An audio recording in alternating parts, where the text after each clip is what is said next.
Šodien tāds karteris no X5.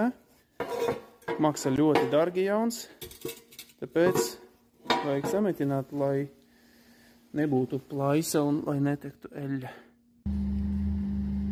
Nu tā izskatās karteris, sagatavoju metināšanai, visu attaukoju, noslīpēju ar speciālu alumīnija frezīti.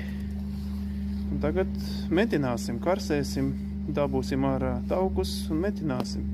Tā, šim darbam izmantošu 40-47, tāpēc, ka tas stienis dod labāku hermetiskumu, labāk iekļūst visās tās porās, plaisās.